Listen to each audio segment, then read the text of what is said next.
are now joined with the 2004 Heisman Trophy winner, the legend, Matt Leinart. What's going on, man? Hey, I'm doing well. Thanks for having me, guys. It's fun. I love the background. You got my buddy Reggie Bush's jersey. You got some Tom Brady, who's my all-time favorite football player. So Awesome. We're off to a good start. Good. Jen, I know you go way back. We do. I am so thrilled, Mitch. I mean, I'm going to start with the personal level here with Matt. We are doing a girls football camp April 17th, and I am so thrilled to be teaming up with you. And I heard, Matt, that you had a really personal reason for wanting to get more girls in the game. Can you maybe share that with everybody? Yeah. Well, first of all, Jen, I'm super pumped to do this. I think it's going to be great, and I know you're just doing so much for girls and playing football and promoting that, and I think that's awesome. And yeah, so we've had these flag football leagues for a long time. My brother, my dad, another guy named Ryan have run them, and we've had girls play throughout our leagues, and we've had all girls teams play in an all boys division. We've had some girls sprinkled on boys teams. We've had it, and it's been really awesome to see that involvement. And I think sort of what inspired all of us in my family and everyone who runs the leagues is, Kobe Bryant. And first of all, Kobe Bryant is I had a chance to get to know him on a personal level, and just one of the few athletes that I think a lot of us look up to, but just one of the most inspirational athletes that I've ever looked up to and got to know. And you can see the Mamba mentality over my shoulder right there. And I'm currently in my son's room, who's a basketball player and looks up to Kobe. So, but I think the special thing about Kobe was really what he was doing in women's basketball, and in particular with his daughter Gianna, and just really being a voice for women's basketball. And we obviously know Kobe's one of the greatest to ever do it, and it's obviously just so devastating because it was just the start of that journey for him and his daughter, and what he was really doing, advocating for women's sports and women's basketball. And why can't they get the same respect and credit that the men do, and all of those things. And when we did now to go full circle for the girls camp, there's I think women's and girls flag football is picking up, and I think at some point it will be a sanctioned high school sport in college. I know the NAIA already has some girls teams playing this spring, but it kind of gave us an opportunity to be like, hey, like let's do some camps. Let's get these girls more involved. Let's create a safe and comfortable setting environment for them to learn the game of football. And you're going to have, like I said, we have some girls who love playing with the boys. We have some girls who just, they're not exactly sure what they're doing. So, and obviously, Jen, you know this as well. It's just creating that environment for them so they can have fun learning this game, which is an incredible game, learn skills, learn fundamentals, but most importantly, have fun. And so Kobe, in a way, inspired me to say, hey, look what he's doing for women's basketball and he was doing it on a global level. But, look what we can do in Orange County in Southern California, where we already have a foundation of flag football.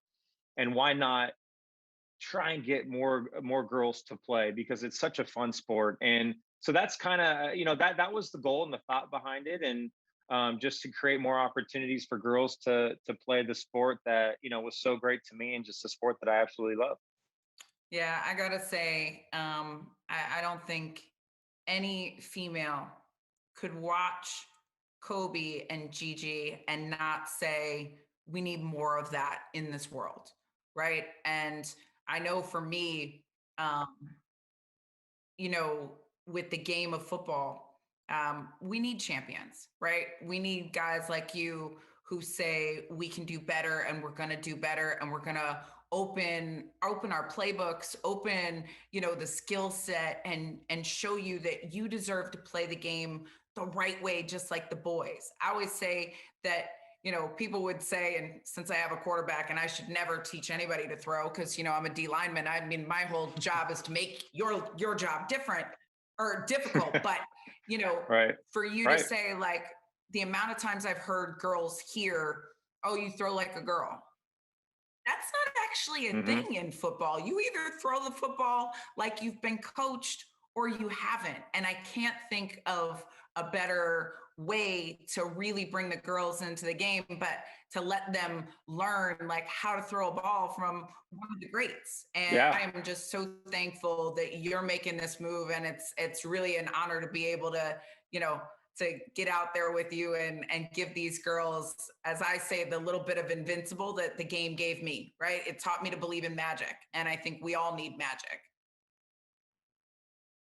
Yeah, I agree. And I mean, and honestly, I'm so excited to team up with you because of your experience and just what you're doing, really on a national level to promote the girls to play football. And yeah, I mean, it's you know, when you look at it, you know, these, you know, for flag football, you know, the girls age out really in eighth grade, right? Because there's not a high school flag football sport. I think some states have it, or where it's sanctioned, but you know, this might be the you know, a stepping stool and an opportunity to create more of that. And I really believe, you know, it's only a matter of time, but I really believe that we'll have you know, girls flag football in high school as a sanctioned sport, a CIS sport. It's a long process, but it's going to happen. And I think that's exciting because, as you said, I mean, they just need these young girls just need an opportunity to get taught, to get coached, and all of that stuff. And I'm pumped. I'm pumped for the camp. I think it's going to be just a fun atmosphere. We have a lot of girls coming too, which is great. And actually, we would have had more, but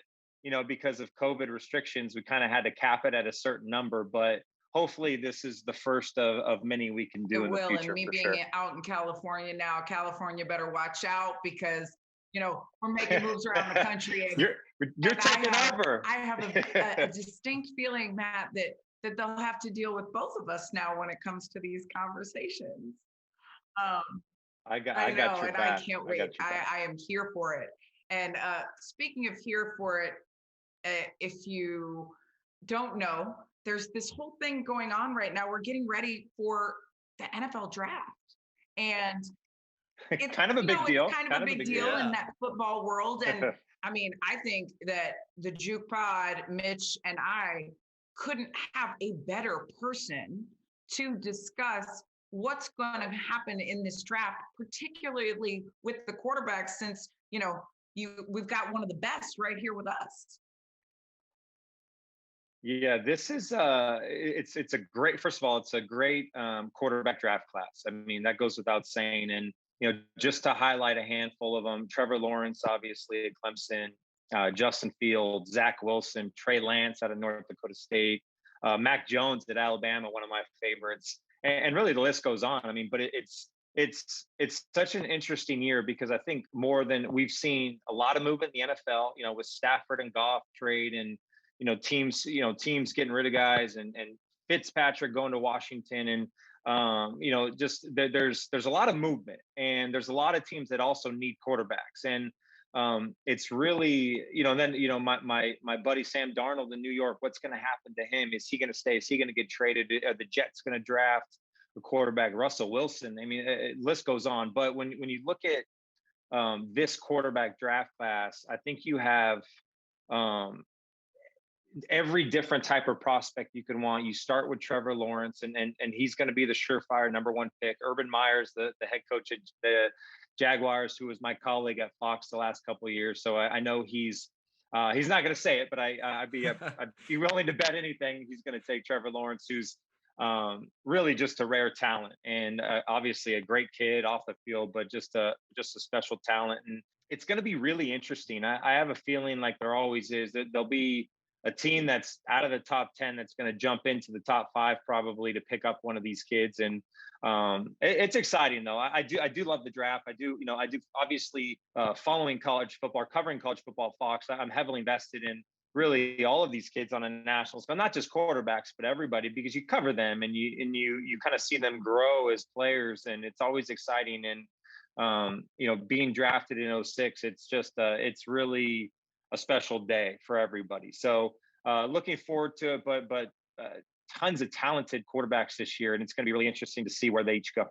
You mentioned Mac Jones actually as one of your favorites. So what makes him one of your favorites in the draft? Well, first of all, just his journey. And I know, Steve Sarkisian, who's now the head coach of Texas, was his OC the last couple of years. So I talk to Sark often, and obviously get a lot of feedback from him. But for me, the thing I love about Mac Jones is this is a kid who basically sat behind, Jalen Hurts at one point, Tua Tagovailoa at one point, and never transferred, never wavered, just kind of and Mac Jones was a big time recruit. I think he was a 5-star recruit. And where so many players now, they go in the transfer portal, and and I don't want to say they're afraid of competition by any means, but there's just been it's just a lot easier now to say, oh, well, I'm not going to play, I'm going to go somewhere else. And I really admire what Mac Jones did. He basically just said, screw this, I'm going to stay, I'm going to earn my spot.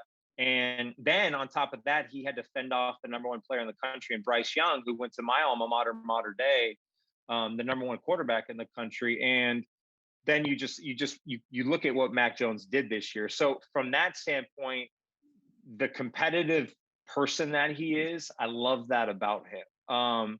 And then from a a skill level standpoint, I was actually watching. I think his pro day was earlier this week, and I was watching kind of everybody talk about him. And the biggest thing was, well, you're not the greatest. He's not the greatest athlete, but he can do this, that, and the other. And I just think this is a kid who's going to prove a lot of people wrong. I really do. I think he's going to be a starter in this league for a long time. I think he's got the right kind of moxie to play the position. We know he's tough as nails. We know he's not going to give up easily, because he could throw, he could, he's accurate, he's all of those things. But he's just personally just one of my favorites. I just think for kind of the way he handled himself at Alabama, and then to take advantage of an opportunity being a 1-year starter. Now he's going to be most likely a first-round draft pick.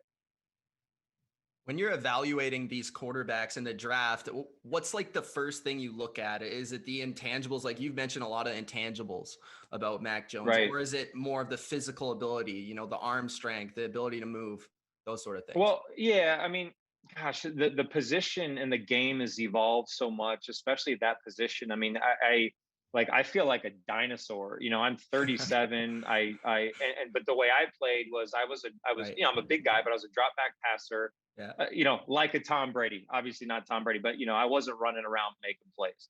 And the game is just shifted so much to most of these quarterbacks they're all guys that can run. They're all guys who are great throwers, but can also run. And you have some rare ones like Kyler Murray and Lamar Jackson, who are just very, very special running the football. But when I look at these guys, when you just look at the from a football standpoint, obviously, to me, I think arm strength is overrated. I think it helps tremendously. But I look at Kurt Warner, someone I played with, who is a Hall of Famer. He did not have a great arm. I look at Drew Brees, who's an absolute first ballot Hall of Famer, not a great arm. I look at Peyton Manning, pretty much his whole career, not a great arm. Obviously, and you're talking about some of the best to ever do it. So do you have to have that? No, absolutely not. But the way the game is shifting, you look at Mahomes, you look at Josh Allen, you get some of these guys. I mean, it's just they're very special throwers. So for me, it's the competitor. It's the guy that you watch film, you watch interviews, you watch the game tape, you watch the TV copy, and you can just kind of see it. Because I feel like oh, he throws the ball 70 yards, great. He runs a 4.5, wow, that's awesome. But how is he in the huddle? How is he in a 2-minute drill? How is he, can he play hurt? How does he react when he gets hit all game? Those are just things I think that really separate the great ones from the good ones. I could not agree more. And I think this is a great time to bring up one of my favorite areas of conversation when it comes to football.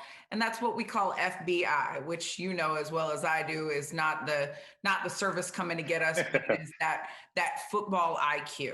And no position has more mental weight on it than the quarterback position. Right. And yet I think a lot of the times the casual fan doesn't get to appreciate what it is and how you can, kind of read those defenses. So Matt, I would love it if you could give, everyone listening some insight of your FBI. What made you special? What were some of your favorite things to pick up on? Right. Yeah. No, I think that's great. And so many people, football is physical, and but at the quarterback position, it's really more mental than anything, because you get to that level, you're obviously physically gifted. You can throw the football, but for me, one of my strengths, and it really was always the mental part. I always felt like I understood defenses. I could pick up. I did have a photographic memory, so I could look at the install plays and then kind of visualize how it plays out in the field, and you could watch film. So that was something that I, because I lacked the arm strength, I lacked really the physical athleticism. So I had to make up for it in other areas. But I think just to give the listeners just kind of an idea of, listen, you could call one play in the huddle, but how many different nuances and how many different layers to that play there are, for a quarterback as he walks up to the line of scrimmage. So for me, you could just take a simple, a pass concept, a curl flat, maybe a backside dig, say 4 wide receivers, but there's a lot of built-ins there that are going through our mind as a quarterback. So the first thing for me, and people don't realize this, and Jen, this, obviously we have about 2 seconds to 2 seconds, maybe less, sometimes maybe more if you have a good offensive line to make a decision, while those big dudes are coming after you, trying to kill you in the pocket. So I think the first thing, first things you're always taught as a quarterback is the 3 layers. You have the D line, the first layer, the linebacker, kind of that second layer, and then the back end is the secondary. And what I always did is kind of you kind of see through 1, 2, 3. You're not staring at a D end, and then staring. You're kind of looking at all of them together. Yeah, well, no, you better, if you are, you're in deep, what. So I think the first thing is, for a quarterback, and everyone listens, like, hey, we have to identify a front. Is it a 3-man front? Is this a 4-man front? Because that coincides with our protection and who's hot and who the offensive line is picking up, or who we're pointing out as the Mike linebacker. Those are all things that as you kind of walk up to the huddle to try and figure that out. And that's all game plan throughout the week. Who are the down linemen? And obviously the defenses at the NFL level are so intricate, and you have these hybrid players that can rush the passer or drop in. It's becoming more and more challenging for a quarterback. So the first is identifying that kind of front. And then you look at, the linebacker alignment. Are they shifted over? Is it a 4-3? All of those things. And then in the back end, really the safety rotation from a youth standpoint, kind of high school and even college, really the safeties will sort of, for the most part, dictate kind of where the pressure is coming from or what the defense is, because at some point they have to move at the snap of the football, whether it's single high, cover 1 or cover 2, and so on and so forth. And then all of that, you're looking at the corners, because you're like, do you have press? Do you have off coverage? Do you have man? Do you have zone? Are the corners kind of shaded in? Are they playing outside leverage? So all of that you have to really dissect as you're really walking to the line of scrimmage. There's a lot of there's a lot of studying that goes on throughout the week, a lot of game plan, a lot of tips. I think as we're talking about kind of football IQ, if they have a shaded nose, which means the defender who's over the center, then typically numbers in your head that you really Sam linebacker is going to blitz. That means I'm going to get cover 3. That means I'm going to go with the football to the curl flat side. So that's kind of, in a nutshell, just what goes through our mind. And sometimes, and even in the run game has gotten so much more intricate now, because you're running away from safeties, or you run away from pressure, or you package a run play with a pass play in the huddle. So, there's a lot. I could talk about this for a long time. There's a lot that goes on to it. But I think the more prepared you are, and that's why I always I admire, the guys like Tom Brady, and just obviously he's the greatest, but all these guys who are just so, they walk up to the line and they just know. And Kurt Warner, and I'll reference him a lot just because I played with him for 4 years. He was the best at that I saw that I played with. He just knew as he walked up, he always had an answer right away. He always had an answer. And that was just because he was really just smarter than everybody on the field. And he was just so well prepared. So a lot goes on, a lot goes into the process of a play and just a simple play. And, there's some plays where, you go up and you line up and you maybe go quick count and you kind of just get the ball out fast, some of the 3-step stuff. But there's a lot that goes into it for sure. And all that. And we're trying to avoid not getting crushed in the pocket. Right. Hey, and one of my favorites and conversations I have to give people a lot, and I think you'll appreciate this, is, you always get talks with an interception that it was on the quarterback. Right, and yet right. A lot of the times when you see it, it might have been, the receiver didn't know that they had to break on the hot route. Can you just touch on that a little bit? Because I think quarterback, obviously you're the quarterback, you're all eyes on you.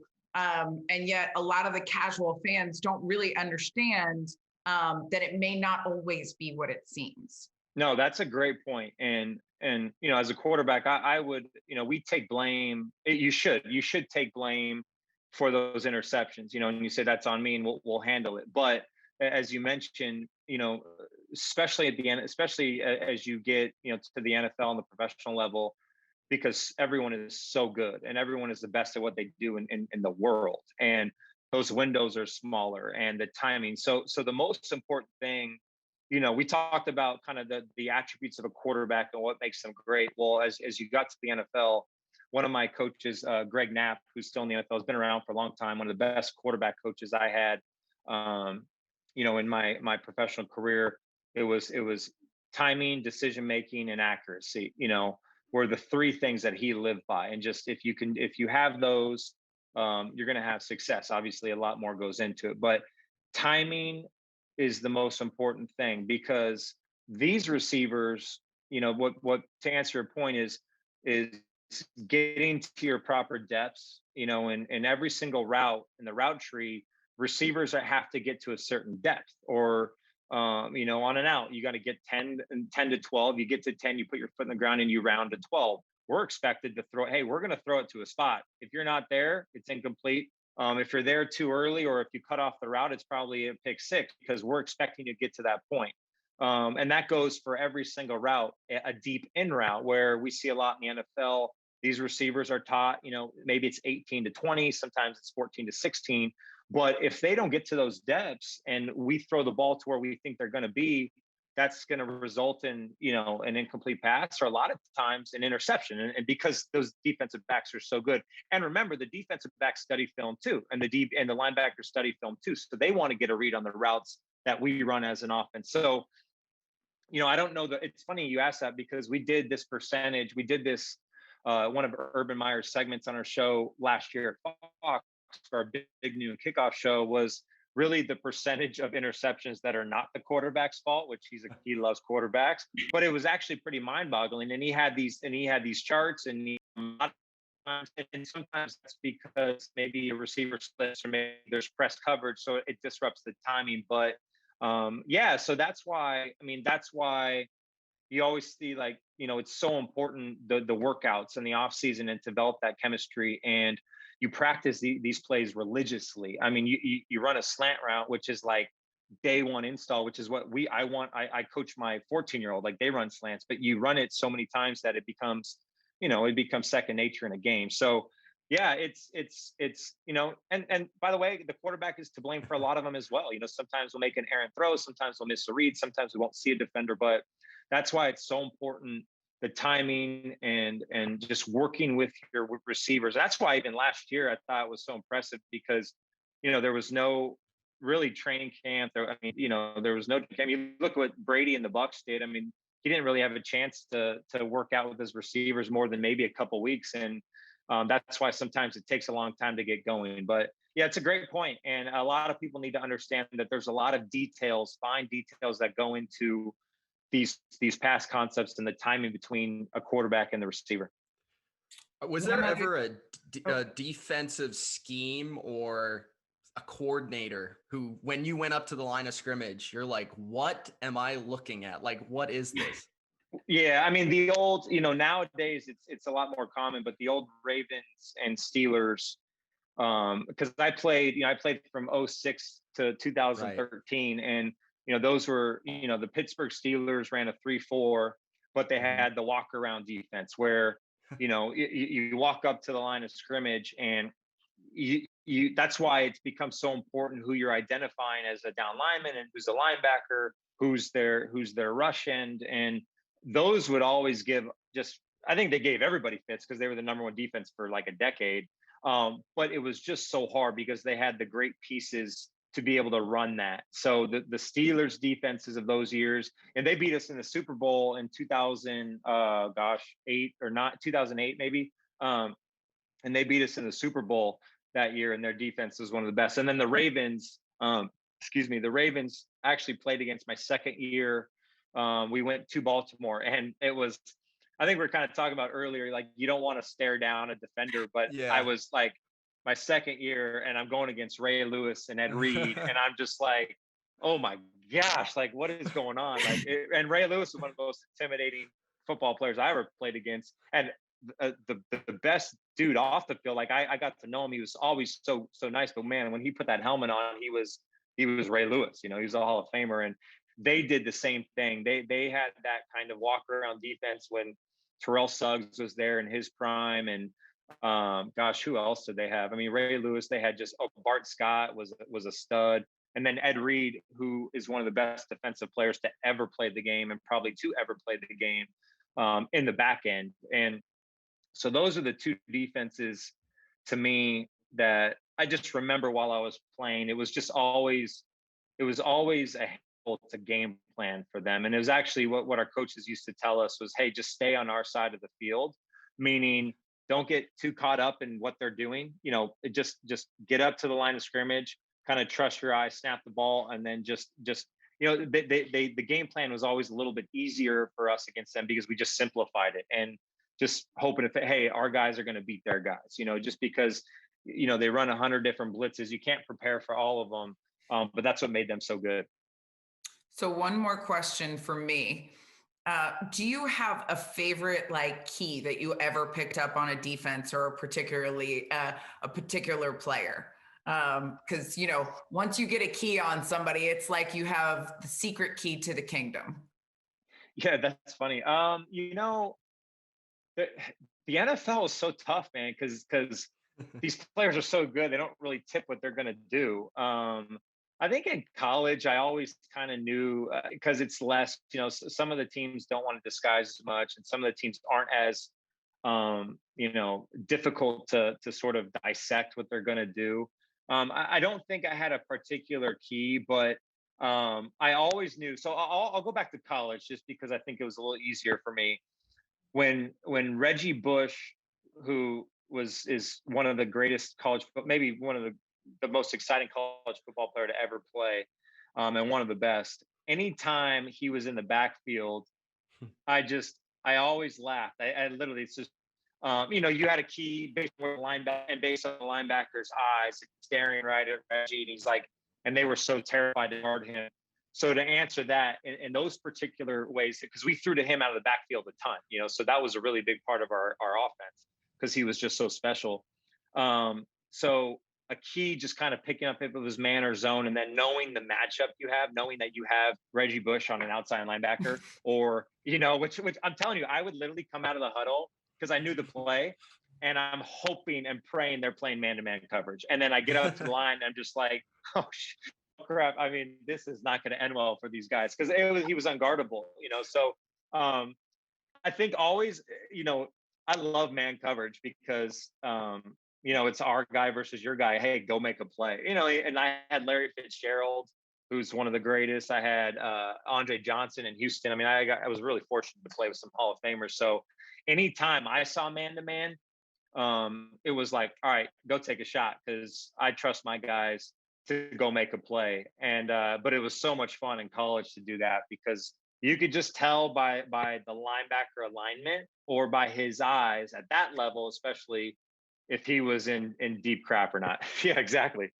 If he was staring at me, it's probably zone. He's probably Right. zone. Right. And there were a lot of players in college where some were good.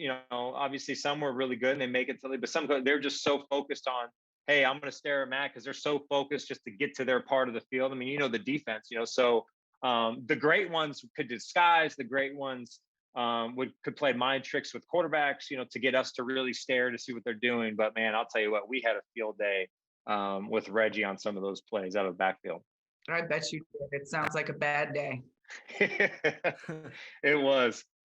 I needed to ask you about two people back in your USC days. Of course, Reggie Bush, you brought him up, and Pete Carroll as well. Do you have a story about either one that you'd like to share, or maybe even like a Reggie Bush highlight that nobody saw in practice, or Pete Carroll's speech or something? Well, no, well, Reggie, first of all, Reggie was, gosh, you could just, YouTube his highlights. He was a human highlight film, but the first day of practice, because we remember, because what Pete used to do when the new recruits would come in, during training camp, he would play, or before they came in, he would play us all of the incoming freshman highlight films, maybe edit them, but he would play. So we would all sit in the team meeting room and we play, and some of them were like, holy, this kid is good. Some of them we'd make fun of, whatever. It was just, whoever was coming, it was just more fun.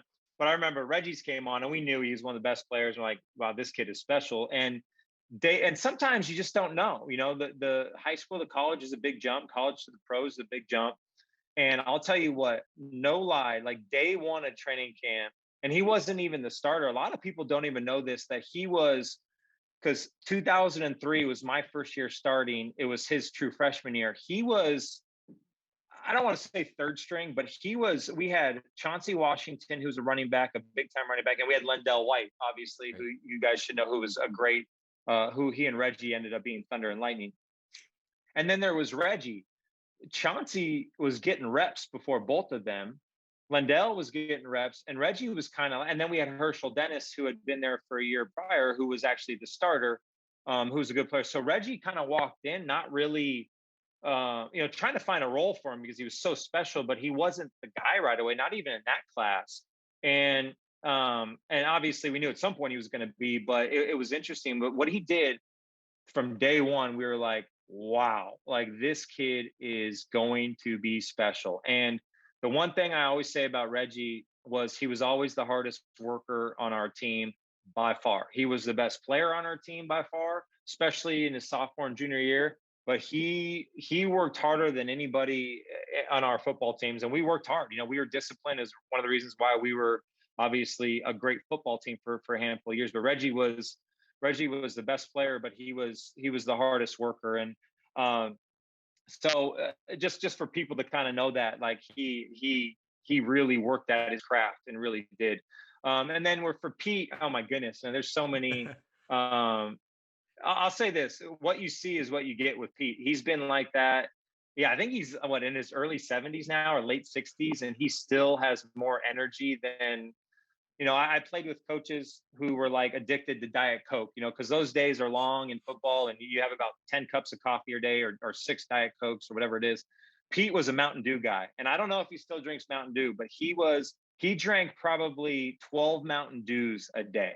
And then everyone's like, well, I'm not lying. Like 6 a.m, he didn't drink coffee and he didn't drink Coke. Yeah. I was like, Coach, that's a little too much sugar for you, man. But he was, and that's not why he was always on a high. He just has that natural personality. But I'll tell you what, he would have a Mountain Dew, my goodness, like every hour on the hour during the football season. That's amazing. Yeah, it was. I was like, Coach, that can't be good for your health. And maybe that's why he went to the Seattle Seahawks, because it's a good color scheme for him. Yeah, there you go. There you go. I'd be curious if he still drinks it. I would be willing to bet he still drinks Mountain Dew. But Pete, oh my goodness, like he just had. I'll tell you a funny story. So I don't remember the year. It might have been early on, but he was so like he's just so energetic, and it was every day of practice, and he had a great balance of it being hard on us and disciplining us and really expecting us to be great and to be prepared, but also creating that fun environment where we're laughing, we're having fun. And I just think that's why we worked so well in those years, because man, like we wanted to come play for him every day in practice, and he made it so much fun, but he demanded a lot. the thing about Pete was he was one of the most competitive people I've ever been around, and that's why he's been able to have so much success. One day we're in walkthroughs, and he's doing the service. I think the service team, or we're on offense, and we're doing like walkthroughs against the service defense before really practice starts. And he's like, Matt, let me be quarterback. He was in quarterback, and this might have been like my junior senior year, so I'd played a ton of football, and he would take some reps. I swear, we were on the goal line. That's what it was. He takes the ball and just like, and like walkthrough is kind of like thud, and maybe it was a period where we repeated play. I don't remember. He takes the ball on a quarterback sneak and jumps over the offensive line, like to get into the end zone on and I'm telling you, he did that type of stuff. I mean, hundreds of times in my 5 years awesome. At USC. Like he would throw 7-on-7 during like a real Wednesday practice. Like, hey, Matt, let me get a rep real quick. Or, if our service offense was going against our number one defense, he'd come in the huddle and throw, and he did that a lot in the summer and the spring too, when obviously we weren't prepping for games. But he had so much energy, man. And it was just, it was infectious, it was so much fun. But gosh, there's so many stories like that where he just couldn't help himself. Like coaching wasn't enough. He had to be involved in the plays. He had to be in the huddle. He had to, at both sides of the footballs. And it was a lot of fun. It was a lot of fun to play for him. And to be honest, I think he does a lot of that in Seattle as well. It's a different game. I mean, we know it's a business, and you're dealing with grown men making millions of dollars and all of those things. But his whole thing is creating that fun, energetic environment where it's a joy and a privilege to get to go to work every single day. It's not a drag. It's not like a grind. Like and I imagine he's done that there as well as he can. Like he was a real special coach. That's amazing. I love it. He's the best. Look, I just picture him now like the Incredible Hulk with like Mountain Dew charging through his veins, like diving over the O-line. So right? So last story, we used to play, we actually got in trouble because we weren't allowed to, but we used to play pickup basketball on campus. So it was the Lions Center. I believe it's actually still there. It was like the, like the normal, I don't say the normal kids, but it was just the gym and the weight room on campus for the students. But we used to go there because they had like 3 basketball courts up on the second floor. I think there was another gym on campus that was kind of for faculty, and I think that's where we played. But I remember we used to play with them, and we weren't allowed to because it was extra time with their coaches at the time. So I think we had to. It was so dumb, but I remember I played against him, and I was a pretty good basketball player. But I'll tell you what, Pete Carroll, and he would tell you this, and anyone that's played against him, he is the your typical like kind of like old guy basketball player. He will foul the hell out of you. I'm not kidding you. He will foul the hell out of you every chance he gets, because he's got to make up for it. He's a little older, and this was like probably in his 50s at the time, right, or late 50s. And he's one of the players that will call foul on you, but will never call foul on him when he hacks the crap out of you. And he will hack you I swear, I remember, and I had a relationship with him. I was like, and I would, use some expletives, and obviously I'm playing, but I'd be like, what the hell, coach? That's and he's like, oh, Matty, you're tough, whatever. And I was just like, and we hated playing with him because he wasn't fun, because he would hack you. And he was actually a pretty good basketball player. Like he could play. So, but he was, I'll tell you what, the most competitive dude in anything he did. He wanted to win, and he would go at all costs. And I always remember, I used to laugh. I'm like, he, had bruises on your sides from just elbowing you in the post and stuff like that. And you could ask any coach, coaches, that Lane Kiffin, all those Sarkisian, our staff. They'd tell you the same thing. He was funny to play basketball with. Matt, I now have like a coach crush on Pete Carroll. I think a lot of people did. A lot of people do. Look, and I now have this like vision of what would happen if Pete Carroll was at our girls' camp and he was like stiff arming like the little child. Well, he might have to tone it down a little bit, but he would.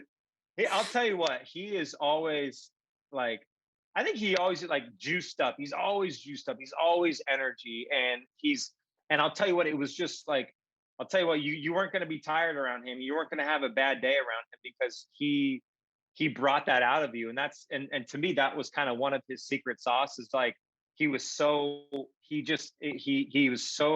alive in football. And again, I watch him on the sidelines now, even as he's getting older. And it's the same way, he is so like jazzed about being there, which, you don't get that in a lot of coaches. You get a lot of different type of coaches, and Bill Belichick, one of the greatest to do it, is completely opposite, but Pete, just for me, it was just a blast to be a part of that play for him. So do you think if we got enough Mountain Dew, we could get him to do a girls' camp with us? Because now I have this whole plot in my head. By the way, I guarantee we could do a girls' camp with them. Easily, we could do a girls' camp. Well, that'll be our next mission for sure. That's our next mission. Right. I'm so in for that because I'm dying of all these visuals. I am like now so thrilled with Coach Pete Carroll. I cannot even handle it. So we have big goals now, Matt. And we're not stopping there. We're taking over, Jen. All right. Absolutely. I'm down for the takeover, but I must see this, and I will pick up a case of Mountain Dew myself if that's what we have to do. I'm in. All right, Matt, we have a segment called Mitch's Minute where I ask you rapid fire questions. Okay. All right. Like 5 rapid fire questions. Are you ready for Mitch's Minute? Let's go, Mitch. I'm ready, buddy. All right. First question. Describe the NFL draft experience in one word. Dream come true. 3 words. I like it. Best skill a quarterback can possess. Best skill a quarterback can possess. I'm going against like what I just said like 30 minutes ago. Best skill, competitive fire. If that's a skill, I don't think that's technically a skill, but best skill. Let's see. Best skill. Gosh, should I just say arm strength now? Arm strength. You're going against everything you said. I know, but if I'm thinking a skill like running, right. Those are skills. So yeah. Okay. What's the biggest difference between being a lefty as opposed to a righty at quarterback? The ball spins the other way. It's what my receivers used to tell me. Everyone used to say, I know this is Mitch's minute. This would be like Mitch's 10 minutes. Every receiver, people used to get asked that all the time, like, what's it like catching a ball from Matt? And all my boys used to say, it's no different. The ball just spins the other way. That's it. Are the Bears who we thought they were? And you let them off the hook. You want to crown them, crown their ass. Yes, they are who we thought they were, and they still beat us. I'll never. Well, while I'm on, I should tell that story. So, okay. The late Denny Green, rest in peace. I loved him. He drafted me. Incredible man, incredible coach. So it's Monday Night Football against the Bears. My second start. Where that comes from is we played them in the preseason, the 3rd preseason game, which we all know is sort of the closest to a real game. The starters play most of the time, and you really take it more serious than the other games. And we played them at Chicago, and we beat them. And it was Urlacher, Lance Briggs. I mean, they had a great defense. Actually, the year they went to the Super Bowl and lost to Peyton. Mm-hmm. So we're playing on Monday Night Football. We're dominating them all game. I think we're up like 23-0 or 20-0. And then we just, in typical fashion at the time, we just let them off. We let them back in the game. And then Devin Hester takes that punt return back with like 2 minutes left. They go up. We march down, kick a field goal. We missed the field goal to win. So anyway, just devastating. And we lost the game before on a field goal as well against the Chiefs. So I'm because post game, whatever, and I'm sitting out there, and now it's funny, obviously. And I'm sitting there with Mark. Oh, Mark Dalton, probably, Jen, right? So I'm sitting there with Mark Dalton, who I love, and Denny's going on his rampage, and we let him off the hook. If you want to crown their house, crown them. They are who we thought they are. Blah blah blah. And the reason why is because we beat them handedly, 2 months prior in a real game, pretty much. And I'll just never forget, like, I'm sitting there and I'm like, I'm a rookie, my second year. It's Monday Night Football. Everyone's watching. We just lost, and I'm like, Mark's like, all of a sudden he's just like, all right, and you can hear this next step, Matt Leinart, and I just walk in, and it's like you could hear a pin drop in there, and I'm just like, and Denny comes storming out, and I'm just like, oh my god, at the time I didn't realize it was going to be like one of the greatest like videos of coaching like videos of all time. But that was kind of how that transpired. I just remember being outside the media room, like, I really have to follow that. Like, what, are you kidding me? Yeah. Man, but it was, God, looking back, it was one of the greatest coaching rants ever. And just so much love for Denny, man. This was awesome. An epic rant. But yeah, my question, what did you say? honestly, I don't remember. I don't remember because I was like, I think I walked up to the podium just like, oh, that's going to be a tough act to follow. I was pissed off. I was devastated because we just lost 2 games in a row. I think we were like, we finished 5-11 that year, but we were like 2-2. So we were like, where you can really kind of turn the tide, and we just lost. We just weren't did not have finished that year. But I was upset, and I don't remember what I said, but it was probably, obviously talking about the game. But yeah, it was pretty funny to follow up on that. I love it. Final question. Is USC going to win this weekend in the Sweet 16? I'm going with my Trojans. They got Oregon, who I think they split with this year.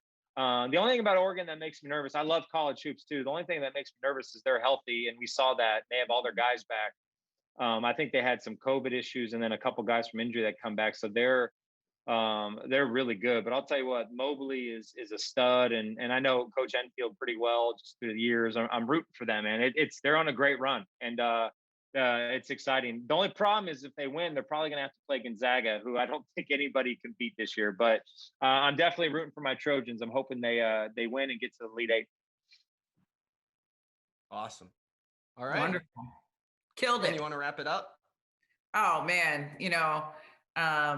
from the stories, my new coach crush, which is Pete Carroll, who I will never ever picture without incredible Hulk Mountain Dew strength, jumping over O-lines and stiff arming young girls now when we get them out to a camp. Matt, it is an absolute pleasure. I love the stories that you shared, and I am so excited to, instead of trying to make a quarterback's life difficult, actually link arms with you and change the game for all of the girls out in California and beyond. Yeah, me too, Jen. I think, well, first of all, thanks for having me on, guys. I appreciate it. And thank you. Yeah, I think this is such a great opportunity, for me, just because I can be a part of it and really see these young girls doing something that maybe hasn't been as accessible to them, and giving them an environment to have fun and learn an incredible game, and really, kind of helping, hopefully the both of us can really help, which you're already doing, but lay the foundation for, getting this sports into high school, into college, and giving these girls another avenue to play sports. I just think it's incredible. So I'm fired up, Jen. I'm looking forward to it. We'll see you next month, and you guys stay well. Sounds good. Thanks. Appreciate it. See you guys. So that was Matt Leinart. Just an absolutely incredible conversation. I mean, I learned a ton, and those stories were phenomenal. I know that you personally have a crush on Pete Carroll. Well, let's say a coaching crush, right? Because I'm accused of being very high energy, and also have been known for getting into the action as well. You're not just going to have me sitting on the sidelines with a clipboard. I'm too much of a baller. But hearing that Pete Carroll would be in like goal line, diving over the offensive line, charged up on Mountain Dew, I'm like, yes, Pete Carroll, I already liked you, but now, I got to see it. And I know you heard it. I challenged Matt, could we get Pete Carroll to do one of the girls' camps. Can you even imagine? I have this incredible Hulk charged up on, on Mountain Dew vision. And yet there's a moment of, blue chips when it's like, don't step on the children, right? So like these are, Pete Carroll, I might tackle you if you take that out on these girls. It might go down. I just want you to know. But man, what an interesting guy Matt is. Such great stories from the work ethic of Reggie Bush to, your Mitch's minute was on point. Thank you. I mean, come on, Mitch, you got some great stories out of that. Although it might have been more like Mitch's 30-minute. I think that's kind of what we're going for. But hey, they expect a minute, they get 30 minutes. Look, but hey, I wouldn't cancel out any of those minutes because the look on his face when he was like, yeah, Denny was really mad. And then it's like, Matt Leinart, you're up next. Gulp. Can you imagine walking in after one of the best, most iconic coaching rants of all time and having to be like, okay, my turn. Yeah. I might have just Marshawn Lynched it and said, I'm just here so I won't get fined. Is Matt Leinart who we thought he was? I certainly think so. So thank you to Matt for the interview. We really appreciate it. And I hope you guys did enjoy it.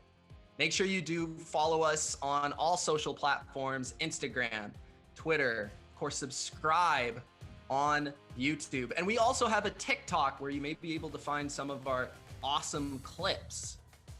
So from Jen and Mitch, we'll see you next time. Peace. Later.